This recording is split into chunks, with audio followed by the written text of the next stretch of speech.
So I can tend to describe AI as riding the wave. Like the AI is like a wave, right? It's a very, very powerful, large wave. You can either be on top of it or drown in it. There really isn't that much left. But if you can surf the wave, you can do a lot of cool stuff. You're listening to With AI FM. Hello, and welcome to Women with AI, the podcast dedicated to amplifying the voices and perspectives of women in the field of artificial intelligence. My guest today is the CEO and founder of AI Club, an initiative bringing AI literacy to school children, students, and individuals worldwide. She's also a contributing writer to Forbes, which is where I first spotted her article, 5 AI Trends to Expect in 2025, so I just had to invite her onto the show. I'm really looking forward to speaking to her today, but before we jump into the podcast, let me tell you a little bit about her. Nisha Talagala is a recognised leader in the operational machine learning space. She has over 20 years of experience in enterprise software development, technical strategy and product leadership, leading to her work with AI, machine learning and distributed systems. She's experienced in introducing technologies like artificial intelligence to new learners, from students to professionals. She's also a committee member overseeing an AI education initiative across 100 schools in Sri Lanka. Nisha co-founded Parallel M, which pioneered the ML Ops practice of managing machine learning in production for enterprises, and the company then went on to be acquired by DataRobot. She's also led groundbreaking projects at companies like Intel, SanDisk, and Fusion.io. Nisha holds a PhD from UC Berkeley, where she did research on clusters and distributed systems, holds 75 patents in distributed systems and software, has over 25 peer-reviewed research publications, and is a frequent speaker at industry and academic events, as well as being that contributing writer to Forbes and many other publications. Above all else, though, Nisha is passionate about making AI accessible to everyone, helping them navigate the opportunities and challenges of this transformative technology. Nisha Talagala, welcome to Women with AI. Thank you very much. I'm very happy to be here. Oh, it's great to have you. Thank you for coming. And I do want to ask you to tell us about what inspired you, about your passion for technology and your journey into AI, and which ultimately led you to found AI Club. But first of all, what are clusters and distributed systems? Or will that become clear as we speak? Because I don't know. Yeah, absolutely. So what happens is that, originally, when computers were created, the way you got more done was that you built a bigger and bigger computer, right? And these were called supercomputers. And some of these are honestly bigger than our fridges, right? And they had their own like liquid cooling. So if you walked into one, looked at one of them, you could actually see the liquid sloshing through, trying to keep it cool. And then what happened is that people, particularly people at Berkeley, realized that maybe we don't need to build bigger and bigger computers. We simply need to get a bunch of computers to work together. So that's what a cluster is. A cluster is basically a bunch of computers that are going to try to be like a big computer by working together. And so, and back then, by the way, that was a pretty revolutionary idea. Like at Berkeley, we had a cluster of 100 computers, and this was like unheard of. And by the way, it's not that easy to get 100 computers to work together. Like, so the way I explain this to kids is, imagine if you had 100 people and you were trying to get them to do something. First of all, you need a megaphone because otherwise half of the room will not hear you. The second is, at any point in time, some people are ahead, some people are behind, some are asleep, some are sick. I mean, this is the way it is, right? And the more people you have in the room, the more of that's going to happen. Same with computers. It's hard to keep them organized. Somebody's dying, someone's overworked, someone is underworked. And so a lot of the things about clusters is about that. And it was a hard enough problem at 100 computers. But these days, if you look at Google, Google has millions of computers. And this is how it works. So Google doesn't do everything it does because it has one enormous computer that's several buildings big. It has little computers, rows and rows and rows and rows of them. So that technology was actually pioneered by projects like Berkeley. And Berkeley, in fact, led to one of the first search engines in the world, a company that got acquired by Yahoo that is no longer nobody knows about. But we were literally one of the first search engines. So anyway, so that's what very strongly, that is what distributed computing is. And we do it every day these days. Anytime you log into Google, you're using a cluster distributed computer. You just don't know it. Wow. That blows my mind. I hadn't ever really thought about it. And now, I'm going to be thinking about it all the time. Thank you. Well, brilliant. So now, how did you get interested in all of this? Because you're obviously passionate about technology and using, AI. I'll let you tell it in your own words. Sure. So to be honest, I mean, when I was little, I don't know, I want to say about 7 or 8 years old, maybe a little older, there was a TV show that I used to watch. It was called Small Wonder. And the idea was that this was a family and there was a little girl, and the little girl was a robot, and only the family knew. Yeah, and if you go look it up, it's a very old TV show, but you can see it. And so, and I was like, I want to build myself one of those. And I had all these dreams that I would have one, and no one but me would know that it was a robot, and I would, keep her in the closet or like fix her, and then she would come out and play with me and stuff like that. So that's actually how my first interest in AI came about. And then when I went to study computer science for a long time, I mean, I did some AI, when I was about 17, 18, but I didn't do AI for a long time. That's how I got into like the clusters. I had an amazing advisor at Berkeley. I kind of followed, his directions and did some really cool work and that I'm very happy about in clusters. And so I stayed away from the AI world for quite a while, but then around 2015, I made a conscious decision that I'm going to get back into AI. And that's when I co-founded Parallel and started getting, and I'm super happy that I did that. So I've been in AI now again for about 10 years. And it was certainly a wonderful time because it was before all the latest craziness, but the latest craziness is just so much fun. So anyway, that's a little bit about, sort of my, so these days, I mean, I haven't built a robot yet, much less one that can mimic a human, but I found that there are so many other cool things you can do with AI that don't have to do with fooling humans, thinking that your best friend is real when she's actually a robot. I So, like that. Not yet. You haven't built it yet. not yet. Yes. Yeah. Well, AI Club is such an exciting initiative. I mean, for anyone that isn't aware of it, can you just explain it in your own words what you do? And Absolutely. So, and I think maybe a little bit of this is also help to understand the history because it's not just my history; it's the history of all the people who work at AI Club, the leaders of AI Club. Is we all started as AI professionals. Like my previous company, Parallel, we were helping big banks, hospitals, insurance companies build AI situations where a lot of trouble happened if the AI went wrong, legal trouble, human trouble, lots of trouble. And so we already knew how to do that. We knew how to build big AI, safe AI systems. But then we all kind of realized that honestly, this is a technology that everybody needs to learn. And it, I think, helped a little bit that we were parents. So at the time, I started teaching my daughter AI when she was 9. And I realized a couple of things. One, she could learn. And B, if I did not really put an effort in, it got boring and tedious really fast. And a 9-year-old has no patience for boring and tedious, right? I became her data intern. She was frustrated. I was frustrated. It was a mess, right? But I kind of realized, hey, this is possible, but you do actually have to think about how to do it well, and to engage them. And so that's sort of, and so when we started teaching AI to kids, a lot of people looked at us funny. Yeah, and so what do you mean? And I even had one dad say, I don't understand this stuff. How do you expect my child to understand it? And then he comes to me a couple of months later saying, how does she understand it better than I do? So I think the key was first realizing that this is actually a good idea. And now, by the way, Asia, for example, starts in third grade. They start teaching kids AI in third grade. So, and we were like, heck, we were more conservative. We started in middle school, right? yeah. We're I like, think these are, people were scared of it, weren't they, to begin with, or didn't want, or worried what it might do, so didn't know how to yeah. explain it. That's the other thing. And You're that's the thing. right. Grown-ups don't understand it. People that aren't So using it's it don't really about how understand. to explain it and how to help kids and pretty much anybody. It's not just kids. Help people. So one of the things about AI is that it is sort of both extremely deep and in everyone's lives at the same time. Now, if you go back to like the distributed systems and cluster question you asked, most adults could spend their entire life benefiting from clusters without ever needing to know what they were. It's not like, if you don't want to know what Mm. a cluster is, you are fine. you know Yeah. it's really never ever going to become a problem for you. Yeah. And most computer science is like that. Unless you care about it, you can safely ignore it. But AI is not like that. AI is in your face every single day, and it's in the way your doctor treats you, it's in the way your bank treats you, it's in the way that you go and onto the internet, and every question is about more as much about you as about the question. Yeah. So, for example, if I decide that I want to get an Uber or some kind of a ride share, the price I get isn't just about the time and the trip. It's also about me. AI has learned what I'm willing to tolerate. And if I'm the kind of Mm. person who will pay more for my convenience, it will charge me more.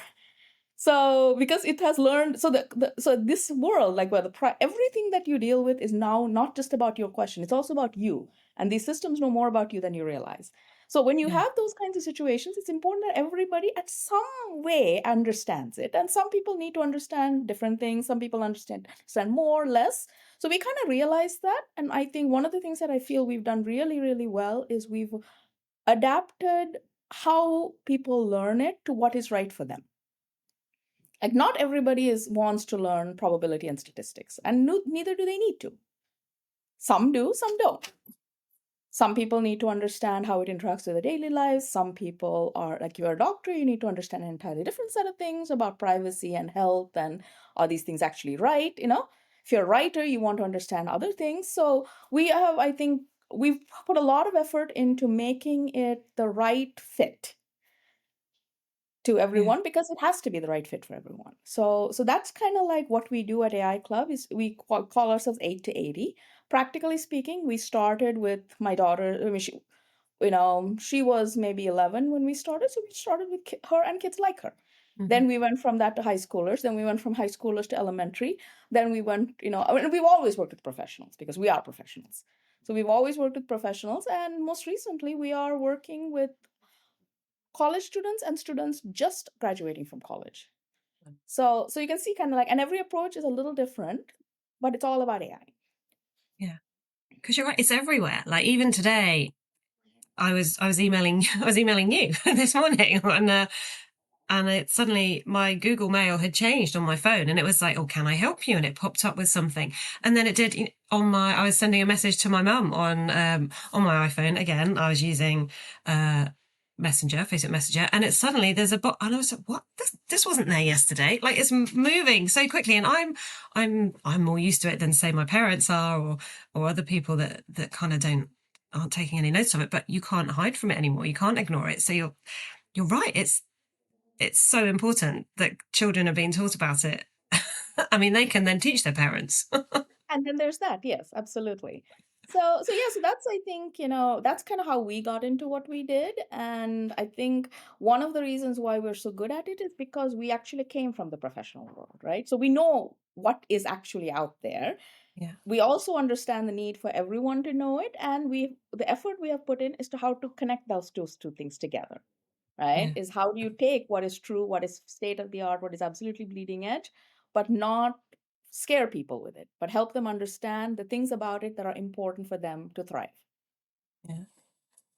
And why do you think it's important? I mean, is it so people use it without being scared, or they wouldn't use it if they don't understand it, or is it so that everyone's kind of learning at the same time? So I think it depends a lot on the audience, but there are a few elements, right? So I'll talk about the kids, for example. So one thing we have learned from the kids is that the kids have really infinite imagination, right? You know how women life teaches us to not imagine at the end of the day, right? We get beaten down and we're like, no, I'm pretty sure we're not supposed to do that. Our first question is, are we allowed to do it? Second question is, do I want to do it? Can I do it? Right? We go through all these before we actually do it. Yeah, Kids are not like that. Kids are like, oh, I'm going to do that. I didn't even realize it was not possible, right? And so yeah, one of the things that I think is most important about teaching kids AI is that it gets them into this mindset that maybe there's a bigger problem they can solve if they have the right tools. And that is the key. So you put the tool in their hands, you give them some examples of how the tool works, you have them build a few things that you know about, and then you ask them, what do you think you should do? So one of the things that we do in every single class, so we do two things in every single class we teach. The first is the students build an AI on their first day. They build one literally from scratch. This is not about using some tool that is out there. They build one and they tweak it, and they understand what it's good at, what it's not good at, how they can make it better. That goes a long way towards sort of setting their relationship. The fear goes away, the sense of empowerment comes in, right? They hmm, realize that they have agency in this situation and things like that. And that's where we begin. Then every class we teach, I mean, every course, right? It's a multi class course. Every course we teach, every student has a custom project. Now they get a lot of guidance, of course, tons of ideas and like, massive library of projects from the past. They can pick one if they want to, but they can create their own. Then what happens is that by the duration of the class, they've gone from not being scared to understanding to creating. And that wow, creating is a very big part, because now it's like, okay, I can actually do something with this stuff, right? yeah, And one of the beauties of AI in the fact that it's literally everywhere is that all kids are different. So find your joy. hmm, If your joy is in, it's like, for example, we had a young lady who, she's a ballet dancer. She built a tool where you can you know, take a video of yourself doing ballet, and it will tell you what is wrong with your pose. wow, It's like, and if your pose is wrong, you could injure yourself. It's not, I mean, there are many, many things. So it's hmm, like, okay, your movement is a little slow here, it should be smoother. your position of your leg is wrong, you could hurt your back, stuff like that. Yeah. And similar Right. things have been done for violin, for tennis serves. At the same time, we have students who are looking at cancer, genetic markers, you know, of Yeah. things. So, and stuff like that. And so the key there is that we are not, we will teach you the AI, but we don't mandate what you do with it as long as it's ethical. Mhm. We let you merge your passion with it and help you sort of like, so I can tend to describe AI as riding the wave. Like the AI is like a wave, right? It's a Mhm. very, very powerful, large wave. You can either be on top of it or drown in it. Yeah. There really isn't that much left. But if you can surf the wave, you can do a lot of cool stuff. Yeah. We teach them to surf the wave. I think that's such a good analogy because it's almost like the people that are burying their head in the sand, or well, oh, The they're not beach or looking at whatever. the wave. They're not looking, and it's just going to crash over them and just knock them over Exactly. because they're not expecting it. That's because I think there's so much, about, oh, it's terrifying. It's going to take your jobs. It's going to do this, that, and the other. And you're right. Like this is coming at it from a completely different angle and starting, with educating people about it. It just makes so much sense because then you know how to spot, I suppose, the scary bits and the bits that people don't trust. Because, I mean, it's really interesting because you're saying it's the kids are sort of using it and they're using their imagination. Start with, because a lot of the time people are like, oh, well, it's going to take away imagination. If art and music is just going to be written by AIs. But I guess that's where you've got to have the humans that have written the AIs that are then nurturing them and using them, as you say, as a tool. We're not just going to sit back, I hope, as a race and just be like, oh, AI, over to you. Yeah. So like, for example, and this is very important because we we teach AI ethics in every room, but sometimes we don't teach it as a topic. We just make sure they appreciate the ethics through experience. So I'll give you a simple example. Like for a young child, the first thing we do is we show them how to build an AI. It's a very simple AI. It detects whether you're happy or sad by the stuff you type.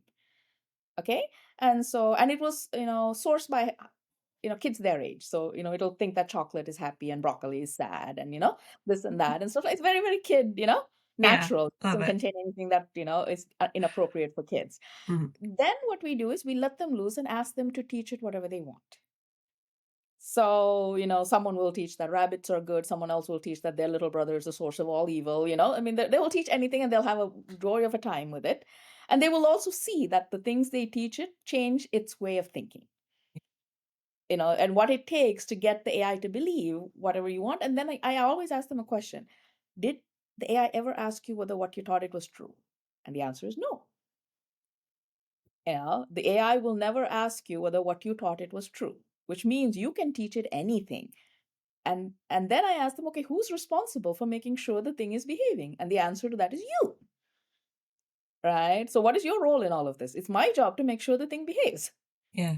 And one Wow. of the many ways I do that is by not teaching it bad things. Right? And so it's very important because so did we teach them ethics? Yes. But we didn't teach it in the abstract. By simply Mhm. realizing how easy it was to teach the AI any bad thing, they immediately understand their role in this situation. It empowers them and it also shows them the right way. And now they're in a position where they can talk about bias, about, fake news and this and that, because they can appreciate that the process that leads to it and the trouble that it creates. And they'll get better at spotting it than, say, their parents or people that aren't. I Exactly. want to come to your school now. One, I want to join the AI club. Yeah, so I mean, because that's you're, the key, right? You see how it's kind of like it weaves in. yeah. And so, because if you're doing it at the schools in Sri Lanka, have you seen a difference? Like, is sort of doing it to a different audience? Is it different there to it is in the US? Or, I believe it is in many ways, but I can tell you that one of the easiest ways to talk about the difference is that we focus on problems that matter to them. For yeah, example, the kids that are building custom projects in Sri Lanka, some of them are building them on detecting pests that are unique to that part of the world, right? yeah, There was one kid who did on predicting used bike prices. It turns out the used bike industry is a very big deal in Sri Lanka, and there's a lot of people trying to figure out the right used bike price. So you can see that there's a lot of stuff that you can do that's very, yeah. very unique to that environment. And there may be things, but there are things that cross over. Everybody loves Harry Potter, so Mhm. like that. So some things cross over, but you do see kind of a shift in, and that's one of the things I love about the custom projects, is that the custom projects allow these children to do something that matters in their world. Yeah. Wow. And I guess doing that, yeah, it's just putting them in good stead for the future. And helping sort of understand, because there's governments using it, like over here in the UK, the government has just announced that they want to, like, you know, instill AI in everything. I mean, how is there anything that worries you about all of that? I mean, how, in all your experiences, do you think we should be paying closer attention to anything So, before it I mean, happens? honestly, I think just, I mean, so if you look at any example of a massive technology wave, it has enormous good and enormous bad. AI is probably larger than any of them. So I'll take a simple other wave that, and I can take two other waves and I can show you why AI is larger, both positively and negatively than both of them. So if you think about nuclear power, right? Nuclear power powers a lot of homes on the planet. We may not even realize it. It's a very powerful technology, but we've had our share of nuclear accidents. They've been devastating. And even to this day, keeping the planet from being destroyed by nuclear power is an active effort. Like, there are issues, right? There are rogue nations or nations, right? Yeah. We try to control, are they building centrifuge this, plutonium, Hmm. enriching that. It's not like a thing. It's not a solved problem. It's a problem that's actively being maintained. Yeah. And on the other hand, the average person cannot build a nuclear reactor, and you don't build one without leaving a ton of evidence behind, Very true. right? And so that's an example of a technology that can do tremendous damage in one bad event, but is really hard to build. Now, if I take the opposite of a car, right? A car is literally everywhere. We all have them. Our ability to cause trouble with cars is nearly infinite. And we have laws to prevent them. But if you decide to cause trouble with a car, there's only so much trouble you can do with a car. Now, you can set your car on fire, you can hit someone, but you can't like eradicate a city with your car. So the problem with AI is that it has the ease of the second and the damage of the first. Like, I can sit on my computer and create trouble for a lot of people. And I can do it without anyone being able to track me.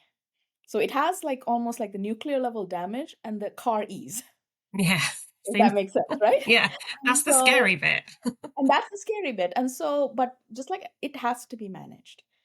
It has a potential for a lot of good, it has a potential for a lot of bad. And it's not the AI. One of the things that I think we try very much to instill on our students is AI is not good and AI is not bad. AI is just a computer. Humans Yeah. make it good or bad. Humans are Yeah. always the cause of most of our problems, to be honest. Yeah. And so it really comes down to, and what we will do with it as a society will determine how it goes. Yeah. And that's where the education comes in. That's right. And it's so important. Because you've just started the AI Club, the research program. Is that right? Is that a new arm, or? I know we've been doing it for a few years now, Mhm. and it's definitely something we're very proud of. And it's also another, like everything else, was basically something that a lot of people thought was really just nuts when we started it. But one of the things that has happened that we realized this by having kids build their own projects is there's a tremendous amount of public data out there and a tremendous amount of easy to access compute. Mm. Like, I can sit at my computer, I can get myself a free Google account, and I can do things on their massive farms of computers that you could never imagine, at least when I was, the age of these kids. That allows them to solve problems that were previously the domain of graduate students. And they have the imagination, the energy, the Mhm.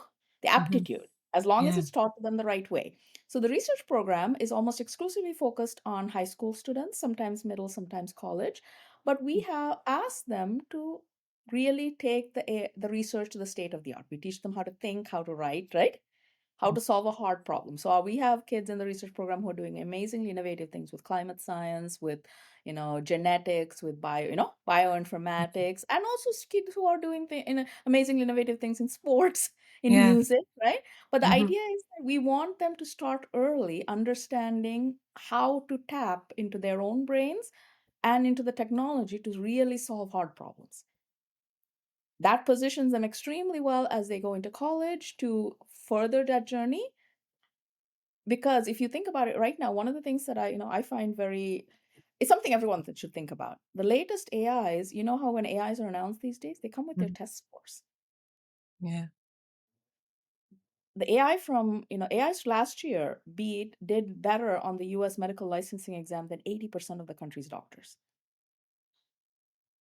They excel at the stat, at the bar exam, every possible. Hmm. measure that we use. And so now I think about it, and I think about like kids like my daughter. I mean, what is it if these AIs today are Mhm. doing better than most young people in an exam she's not even going to take for 4 years? Yeah. Why is she even taking that exam? What does it even mean? Yeah. Right? So where is she going to find her job? And so the research is sort of our way to show you can do more. We'll show you how. 'Cause It's again about the surfing the wave.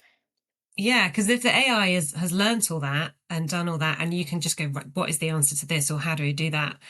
Then hopefully that frees you up, your mind, to look into something else, or to actually go and speak to that person about this, or look into something else. But Exactly. then, what do you think then about the kind of the fact that people talk about AI hallucinating, or that it's learned from all the data that's out there, so now it's just going to start learning from itself, and it's not always true. It doesn't always give you the right answer, because you can say, just an example, in the office where I was working yesterday, someone said, "Oh well, I asked ChatGPT to refine my Twitter message, or X message, so it was 280 characters," and it said yes, it is, and then they were like, "No, it's like 350," and it's and so how do we make sure that the AI isn't just going to start fabricating stuff and making stuff up? Because if no one's learned the bar exam or done the medical, 7 years Yeah, very, very good point. then what do you think about that? No, no, this I think is the crux of the thing. So AIs are very, very helpful to people who can read what they create, separate the good from the bad, and build on. Now, but so you should never trust an AI blindly, ever. So it's really not that you don't learn these things. It's more that you learn them, but you go beyond them, right? Yeah. And there are things that you may not learn, but it's not that you don't learn the topic at all. But maybe you don't necessarily learn, like, for example, like my mental math these days is awful, Yeah. but Hmm. that's okay because I can use a calculator. I have calculators available in so many different forms, including on my computer. If I had to, I can do mental math. I just don't can't do it as fast as I used to, right? So it's really about that. It's not about black and white. I don't do this. I don't do this. It's more like I focus my energy on other things. Yeah. So, and what makes things really hard, particularly for education systems, is that gray. We can do binary. We can say you don't need to take that course anymore. You have to take this course, but it's not that simple. You have to take that course, just maybe not as effective, intensely as you used to, and that's so hard to traverse. Yeah. So a simple example, I wrote a Forbes article about this that that I'm actually happy that I wrote very much, is that it's also about code. Like AIs can write code, and their code has gotten a lot better. Yeah, it's actually not bad at all, the code that it generates. But now the question becomes, I know that it can do better because I can read its code. Yeah. And I do every single time. I never run anything that I don't read, And at the same time, how did I learn how to read it? I wrote a lot Yeah. before the day of AI, right? Now, if you look at kids, like, if you don't make them write it, how can they learn to read? So you still have to make them write it, but you also have to help them to appreciate that writing may not by itself be a skill that they can sustain. Yeah. It's kind of like you have to learn to write because otherwise you won't know how to read. And if you don't know how to read, you can't build on it. Yeah. But you also have to understand that if you learn how to write, you can say, hey, I'm done. Because that skill will not get you employed anymore. So you see Yeah. how it's tricky, right? And Yeah. hallucinations tie into this. I mean, AI's hallucinations are honestly, I think if you talk to different AI people, they'll tell you it'll go away. And it honestly is getting better. But you also have to understand that they are also part and parcel of how the thing works. Right? And Yeah. heck, humans come up with stuff all the time. Sometimes you Oh, don't even yeah. realize we're making things up. Well, And exactly. so it's one of those things that you just have to you cannot have a blind faith in the thing. So you have to find some middle ground. You cannot ignore it. You cannot use it blindly. You have to use it intelligently. And that is what is so hard because it's not an easy thing. It's not an easy thing. I can do it. I can teach people how to do it, but imagine a legion of teachers trying to teach people how to do it, right? Yeah. It's not easy at all. Oh. And there was actually a funny thing that I saw. So there's I'm not going to drop any brands here because I don't think that would be fair. But there are several companies that are coming out with quote unquote AI engineers. This is a piece of software that I can buy that Mhm. effectively is meant to work like a junior engineer. Okay, and and so if you think about it, that's very, very direct, right? Yeah. And I can tell you that it is 1/10, more than 1/10 cheaper than a junior engineer. But here's the interesting thing. Somebody posted and they hired one of these things, right? Or I don't know if hired is even the right word. They bought, Yeah. hired, Yeah. onboarded, downloaded, whatever it is, one of these things. And they said, I gave it a small task and it nearly deleted all of my company's data. And people responded, every junior engineer does that. Oh, yeah. This is why we have guardrails, right? It's a rite of passage for any young engineer to almost delete the company's data. Otherwise, how do they learn? So there was like this massive joke is like, oh, it's behaving exactly like a junior engineer. Yeah. So we're in that really interesting middle ground. Yeah. Do Uh, you know, you have made me feel a lot happier, or kind of a lot, give me lots to think about. But just that, it's all about the education and people. Yeah, we need to embrace it. And you're right, we can't stick our head in the sand. We've got to be yeah, just prepared work to the ride wave. the wave. Yeah. Work right the wave. Yeah. There's nothing else to be done. And the other thing to also remember is that any AI we teach right now is not the AI these kids are going to use in 5 years. So we're not asking them to be experts in that. We're asking them when something new comes, they understand the fundamentals well enough to appreciate what the new thing is and surf the wave. Yeah. And if we teach them how to do that, then whatever shows up, they will adapt. Yeah. And that's what we did. Like the things I use these days are not the things I learned in college. Heck, the things I learned in college barely exist anymore. Yeah. No, you're right. It But does all change. it all changes. You have to get used to that. You have to accept that. And you have to learn to adapt to it because there's nothing that is probably the single most valuable skill is you have to learn to think with tools. Yeah. Yeah. So what excites you most about the future with AI? So, I What mean, do you I see will say, coming? and honestly, the research program really excites me because Hmm. every day I see things that I see young people doing things that I would not have thought were possible a decade ago. And I see the amount of just available knowledge and power at their fingertips, right? 99% of the kids we work with are working with open data. Hmm. Very, very few of them have proprietary data, and they're able to do amazing things. And also, the amount of open data that's out there is unbelievable. Yeah. You I think know, the lots of people sheer don't realize, do they, that they don't. once they've used an That's out AI there. particular, it's out there. Yeah. Exactly. And the amount of software that's out there to process that open data is unbelievable. So I think that really, really gives me hope because I see in through the research program just young people truly doing incredible things. And many of our research program students work on more than one project with us. So I see their thinking evolve. Their Mhm. thinking, their capabilities, their how do I say their drive, right? Mhm. And it's interesting because we had one young man, a very exceptional young man who recently got into MIT. And so of course getting into MIT was impressive, but that's not what impressed me about him. First year at MIT, he convinced MIT's top AI research lab to accept him.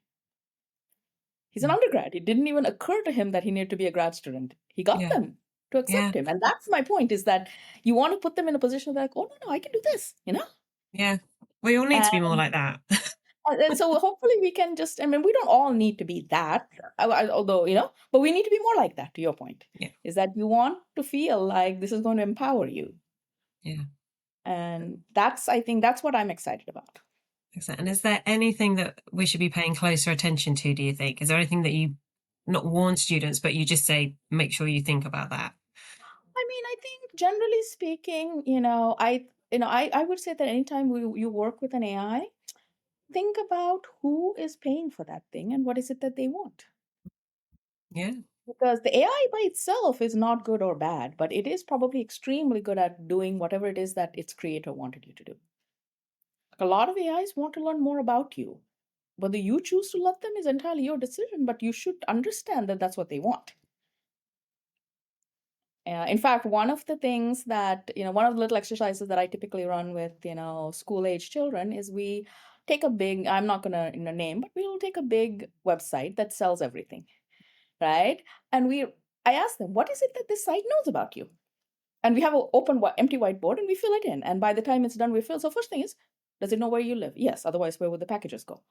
Second is, do you think it knows how many people are in your family? Well, if you are buying clothes from it, it probably figured out that there's, how you are roughly how old. Does it know when your birthday is? If you or bought birthday cakes, probably, or any other kind of banner.